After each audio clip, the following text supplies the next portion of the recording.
Good morning. Really interesting topic to talk to about today, about ChatGPT, and I'm going to really focus in on how sort of hotels can be harnessing the power of it, but also where disruption may loom. I mean, this generative AI is changing a large number of industries, and so I will look at what's happening, not just with hotels, but with OTAs, with the knowledge sector, with people, to help position you to make some good decisions about how to position your business. So ChatGPT is stealing the headlines, and it continues to steal the headlines. I just searched for some recent articles, and I mean, it's 6 months later since ChatGPT first sort of became known in the world. It was by far the highest uptake of usage of any sort of software product in history. I think Netflix may have been number 2, but it sort of surpassed it by 10 to 100 times. I think it was 300 million users within a month, which is just a ridiculous number of people. And what's interesting about that is people are using it because it's creating really genuine value. What's interesting, though, is the algorithms behind GPT have actually existed for a year or so before the chat interface actually came to surface. So OpenAI thought, there's this really powerful algorithm here, but our development community is not able to find ways to use it yet. So they put a chat interface on it, and then suddenly the world, it's at their fingertips, and they've just been able to find amazing uses for it. So just before I move on, I'm just sort of curious to sort of understand in the room, sort of who has opened ChatGPT and played with it? Put your hands up. Wow, look at that. That does sort of speak to that sort of 300 million users in the first month. So today I'm going to describe actually what it is, what's behind it, how does the model work. I'm not going to go into too many details, but I think just by understanding some of the basics, you can understand maybe how it's coming up with some of the outputs and also some of the limitations of it. How you can use it in your business. So I'm going to be looking at actually specific marketing use case, as well as chatbots, which is one of the products we do, reviews, and some other use cases. And then where to expect disruption. So who am I? James, I'm one of the co-founders of Yonder. We've been around for 3-ish years. We just developed a unique chatbot for tourism and a review platform as well. So that means hotels, activity providers, attractions, and so a number of you are here today. What is generative AI? So ChatGPT is an example of a new type of AI called generative. So it's taking an input and creating something with it. What's underneath all of this is what's called a large language model.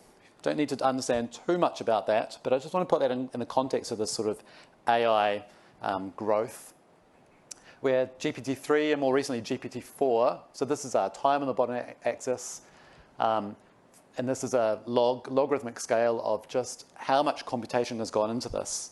It cost $400 million to build this latest GPT-4, and OpenAI have also said it's probably going to be the largest model they actually build. It's more likely in the future there'll be sort of smaller models that achieve certain functions. And so it's just this computational power, the raw computational power, which has just enabled this model to be so comprehensive.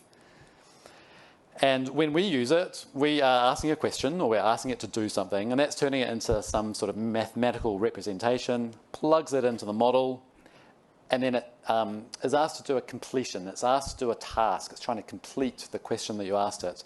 And I'm not going to go too deep into it, but just to point out that it's using predictions. And the best way I can sort of describe that is it's a statistical way of coming up with an output.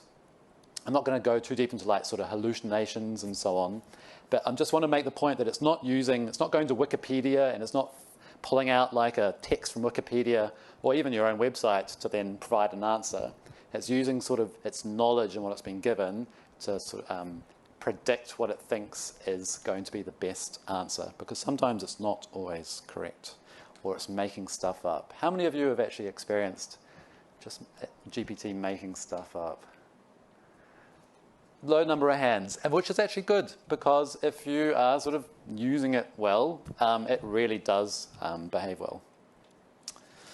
So I just want to show, so I've just talked about, I started with ChatGPT because that's what everyone sort of knows about, but I'm just going to show, for those of you who have not used it, what GPT actually looks like, but there are some other, and they're not the only crowd in the universe or on the street creating these generative AI models. So I'm going to show a few other alternatives. So this is what ChatGPT looks like. Just a very simple interface where you create a description of what you want and send that message. This is Bard. This is what Google has released. And I'm just curious, how many people have used Bard? Yeah, a subset of the audience. Yeah, that's really interesting. They've had a staged rollout where they started in the US only and only more recently made it more widely available to include people like us New Zealanders. What's interesting about Bard and different to GPT is it's actually connected to the internet now. GPT has been trained on a large corpus of data, so that previous slide where I showed that sort of trend of calculations going into a model. So just think of GPT as a static model. So it's got no new knowledge that it's being fed with. While Bard is a model, but it's also connected to the internet to pull knowledge in to help answer your questions. So that's why GPT can actually only answer like knowledge up until 2021, because that was the data set that was used. And so that's really an important difference to be aware of, because if you're asking it to say, who won the Soccer World Cup last year, or was it earlier this year, like it won't know, while Bard will be able to go away and fetch the relevant information. It works in a very similar way to GPT.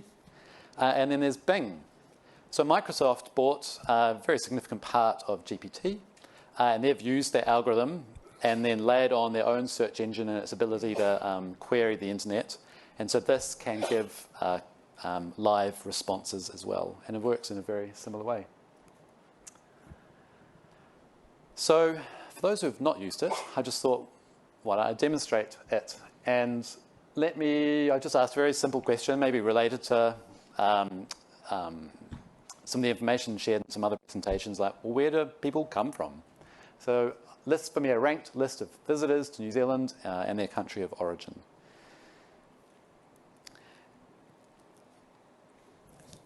And here we go. So it looks very similar to some of the other presentations shared today, but it doesn't have any numbers. And that's sort of on purpose because it doesn't have the most live information. You could probably tweak the question to ask it for like 2021 or earlier knowledge. Did you see sort of that dot spinning along? That's truly how it calculates its answers. That's part of that predictive thing where after every word it's sort of predicting, well, what should the next word be? That's truly how it actually calculates. Can you start to see why if you've got children, they're starting to use this for homeworks, and that's why schools and universities are getting a bit worried. And also, once you start to see more of these, you actually start to see, you might read things and go, wow, that's really accurately written.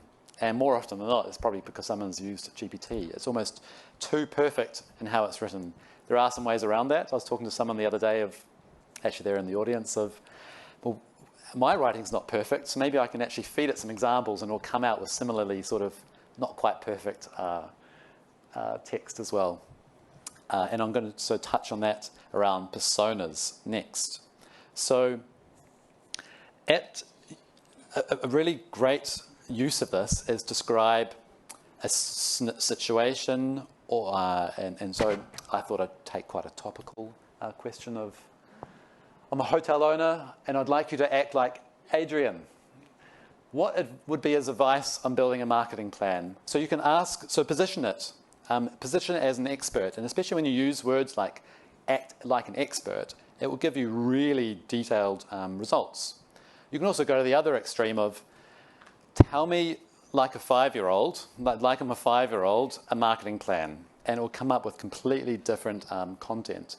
And that actually gets quite interesting if you wanted to explore it with your kids. So there are some topics, some quite complex global topics you want to sort of have discussions with them. It's quite an interesting sort of thought exercise to use GPT to help sort of describe it like you would to a child, and it's quite incredible how it can do that.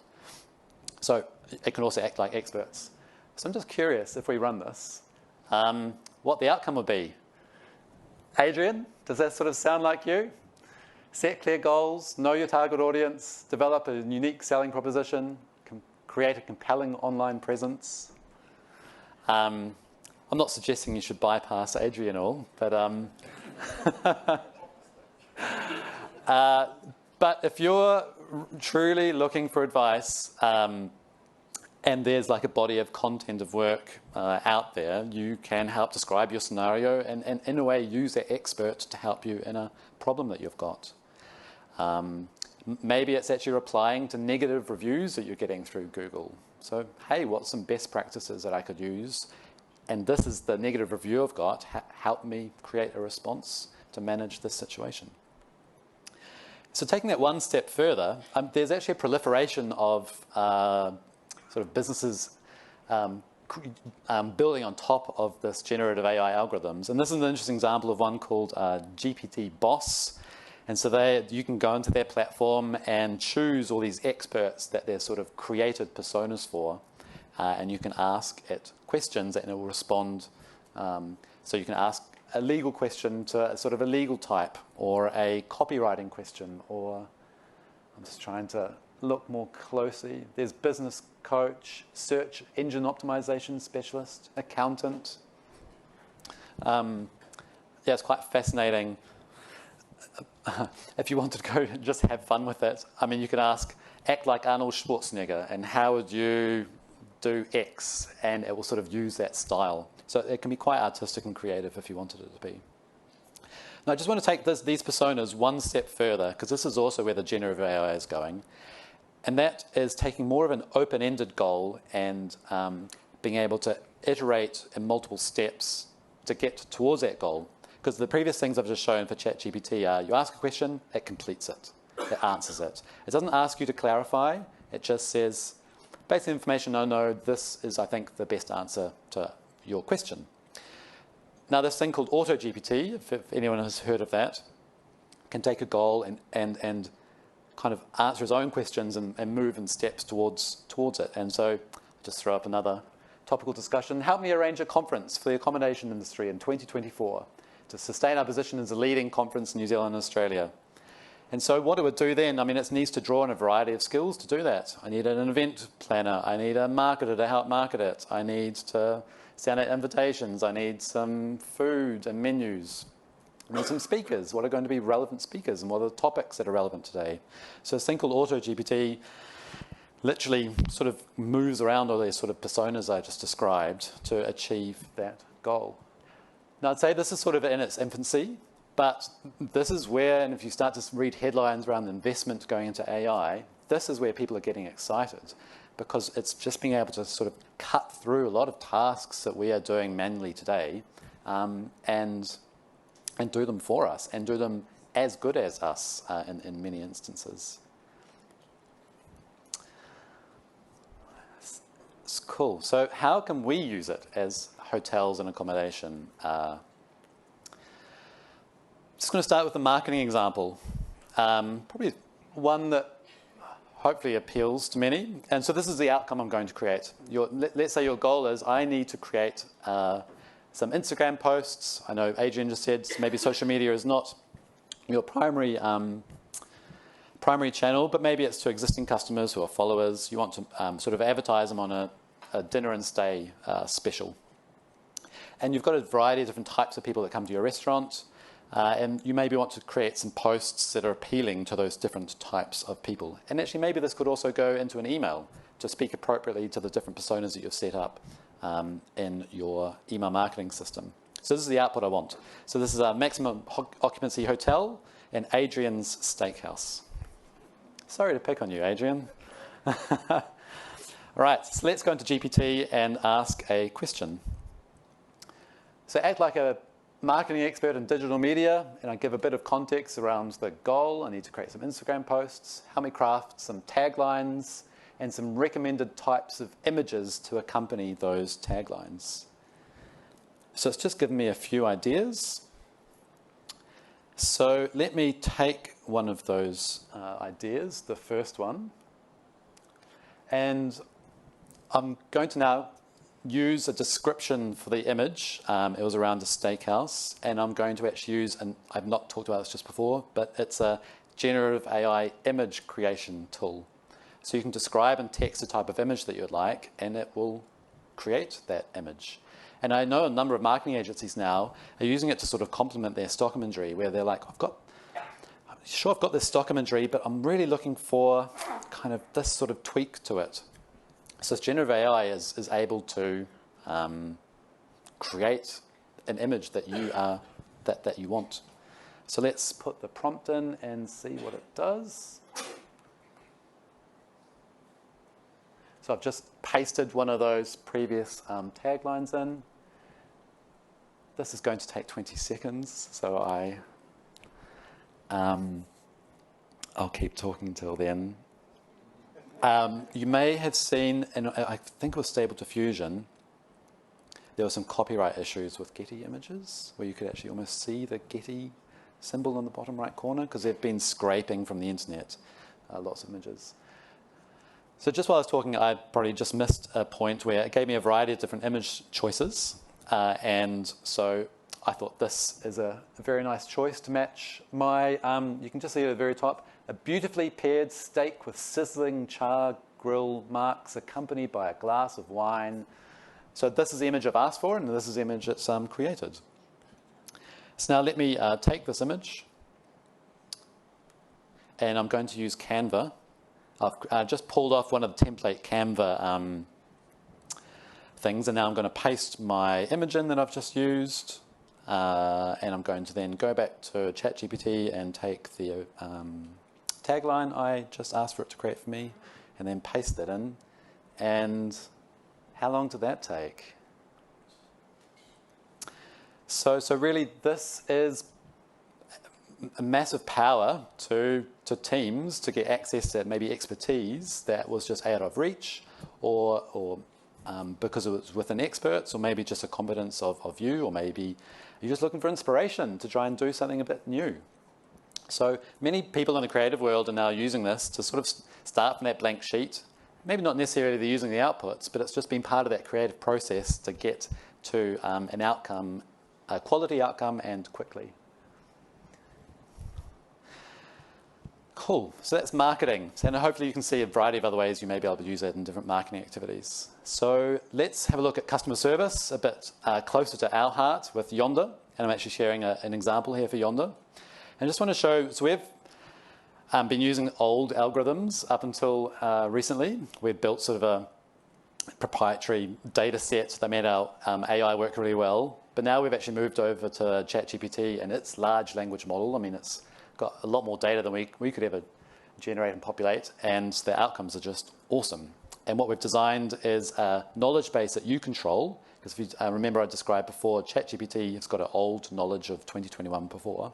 So we've got a knowledge base that you control, and you provide it the way in which and the style which you want to communicate with customers. So we've loaded that in, and then you can start asking questions. So this sits on your website, and people are using it on the websites because, and some of our customers call it smart search. Like, it's just when someone's browsing your website and they're looking for information, they just, instead of going to like a search bar, they just plug their questions into this, and it answers exactly what they want. And if you think about the whole customer journey, which sort of Adrian described before, of OTA to your website and then getting ready to book, I mean, there's a number of customers that come to your website and they're just not clear on something. Maybe they've got pets. What's your pet policy? I've got a small dog. Is my small dog okay to bring? And so they're able just to get that answer immediately.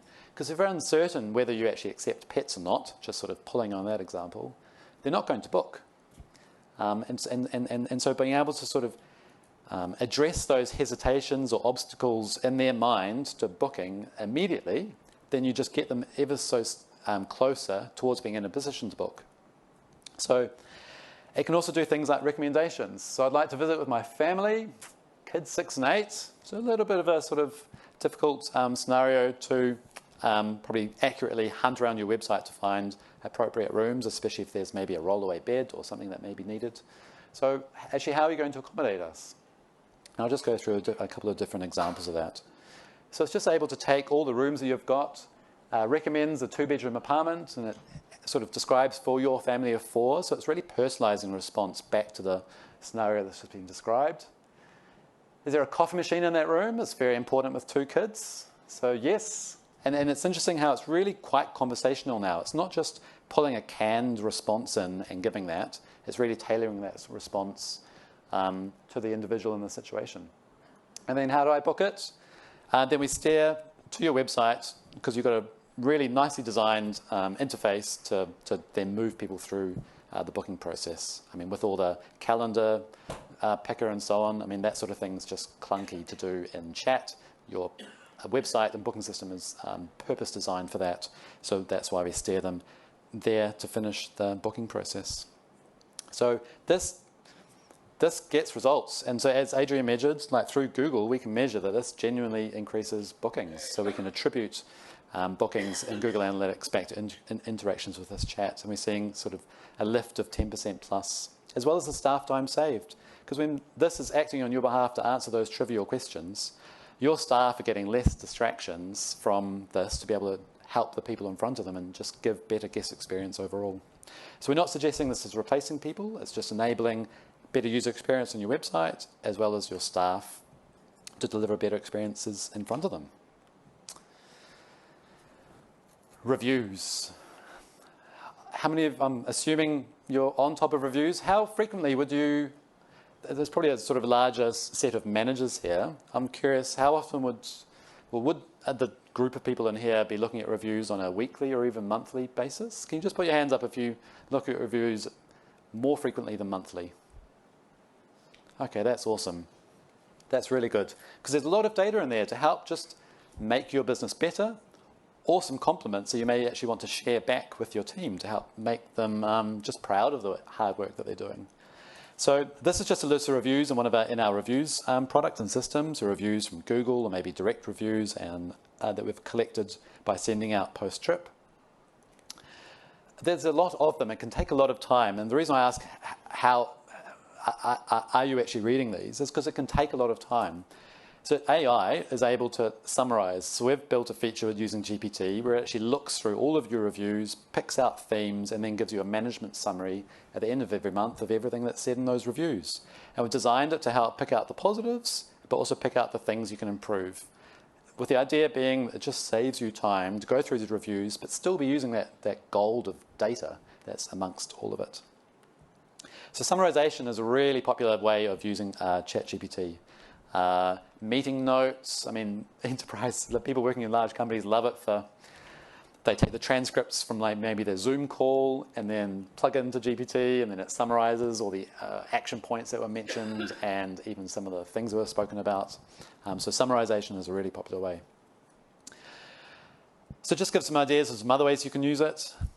Maybe you want to refine the descriptions of your room. You can maybe give it some attributes, and then it can go away and maybe craft a lovely worded description to appeal to a certain customer type that you're trying to appeal to. Maybe job descriptions. Even if you just plug in your existing job descriptions and say, hey, can you please help strengthen the role in these sort of areas, or help me even check my grammar, it will spit that out as a revised job description for you. Or you could just give it a few bullet points and say, hey, I need a new cook. Please create a job description for me. And it will just take that one sentence of input and give you this nice, beautiful job description. Also internal. So one of our customers has been asking us around, hey, we've got all these policies and all these different documents, but no one's got time to go into each of these different documents to find the answer to their question. So could you actually just make this as an interface to our documents to help people actually use them? I mean, sure, some people might come to HR and ask, but there's also a bunch that just don't ask because it's just too hard to get the information. So how can we make it easier to access policies, training information, and so on? So there's just a huge number of ways we can use it. How am I doing for time, Adrian? Oh, yeah, cool. So where to expect disruption, and this is sort of my last topic for today. Well, let's think about last year, 2022. Like, how were we searching for things to do? So if we typed into Google, what is there to do in Auckland City for a weekend, then it might look a little bit like this. I've had to sort of, on the left is the top part of the page, and if I scroll down, that's the right-hand side of the page, because Google's just sort of trying to lift up all those cards to the top now. So basically, as a user, we have to go through a lot of different links to find it. As a hotel, and I'm maybe curious to get your hands up on this as well, how many of you create blog articles along the lines of like top things to do as a way to try and pull people to your website? That sort of show of hands. Cool, because there's an interesting point for that sort of inbound marketing that I'll touch on in a second.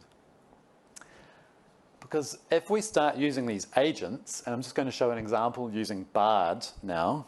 If I type in the same question to Bard, I get this. So it's given me a literal itinerary, and if I wanted to be, I could be much more specific about the type of itinerary I'm interested in doing. I played around this afterwards, like, I don't have any kids for the weekend, I want to go for a run in the morning, I need a nice coffee somewhere else. I can start to list the type of things I actually want, and it will stitch together an itinerary for me. And that's just through Bard, or the Google interface, to all the Google content. So if I just flip back to, can I click back here? It doesn't matter. If I flip back to Google with all those different links and having to click through, then as sort of people just start to use these agents to help get the same answers, I mean, it's just so much easier. It's just there in front of me. And I think that's slowly going to start to become expectations of how easy information should be at our fingertips. And this is Bing, and I just wanted to contrast how Bing would answer the same question. So exactly the same question. It's presented it in a slightly different way. It's presented some ideas. I think I might have said I'd want to go to a great dumpling house. Now Bing's a little bit different because it's actually starting to introduce the source of information into it. Because in contrast to Bing, there was no sources. There was one ad, interestingly. So the reason that's significant to those of you who are creating blog articles to try and attract people to your website, these agents are an interface in front of that and not providing links to your website. So just the role of inbound marketing will change. And I'm not going to say it's going to be cut away absolutely, because I don't think everyone in the world will be using these agents. But there is a proportion of people who will be using these, and that's enough information, and maybe the pathways become different towards getting to your website in the end. So Bill Gates, this is his view. Whoever wins the personal agent, and I'm talking about GPT, Bard, Bing, or others, that's the big thing, because you will never go to a search site again. You'll never go to a productivity site. You'll never go to Amazon again.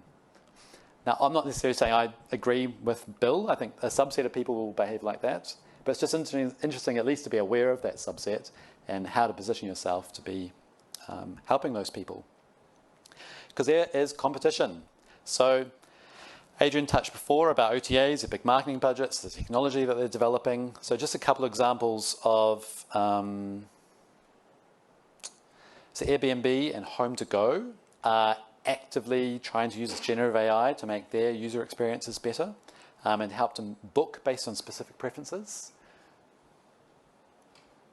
And I just sort of threw up that as an example, probably more of a personal example of when I'm looking for Airbnb, when I'm searching and going through, I'm looking for these sort of things like I need 3 beds, but still 2 bedrooms, family-friendly amenities. I'd like to be close to public transport and parks. And when I'm going through, it takes me a lot of time to sort of filter those sort of things, and conventional filters might not necessarily filter those things. So if I can just use my language to describe it, then that's better user experience. And so things like Airbnb and Home2Go are actively trying to deliver on that. And then travel planning and itinerary generation. So these are 2 startups based out of the US, sort of making a bit of a name. So I found these references on Skift. And they're helping at that very early part of that planning funnel of creating itineraries. Now, I don't know where they're going to be getting their links in to actually complete the bookings, but I suspect it would be via OTAs via the referral link system to be able to actually commercialize the services that they're providing. So that is interesting. I've not used any of these. Has anyone used any of these? No? I'm sure it will come. And I'm just thinking now it'll probably also replace part of the role the travel agent is playing. So just stepping back on all of that and sort of looking at a slightly helicopter view. So I've sort of showed it's got a huge capability and it's really coming into the knowledge space. And so this is some research done by McKinsey's of the impact of generative AI and where the potential is for disruption. And so here we're just seeing some different education levels. The dark blue line is before generative AI and the light blue is with generative AI. So the difference between those two lines is showing the role or the disruption to the type of like work, with masters and bachelors being sort of knowledge worker level. Previously we said, oh, you can't really automate much of those work of what those people are doing, but generative AI is now being assessed by the experts to really plug a significant gap in what those knowledge workers were able to do. And where in that knowledge work, the same report from McKinsey's, is around decision-making and collaboration. So applying expertise is one of the big spaces for disruption. Managing, interfacing with stakeholders. So I'm assuming that's around communication.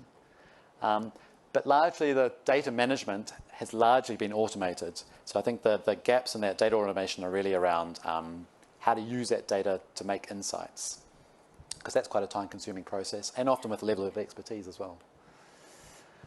So what should you do next? I just recommend, if you've just sort of dabbled with it at the moment, start using it in your business. Play with it and learn. Like, look at questions you are maybe asking your experts. What could you actually throw into this and maybe be able to use yourself? Maybe creating blog articles. Add some ideas for blog articles, or even writing a blog article based on ideas that you've got. Also ask your team who's using it, because you might be quite surprised. There is a large number of people individually using it, and there may be a lot of things you can learn by sort of sharing those learnings together. I sort of touched on identifying manual tasks you do already, and embrace it. This is not going away. It's still creating noise 6 months after it's first sort of really released into the public domain. So embrace it. Thank you.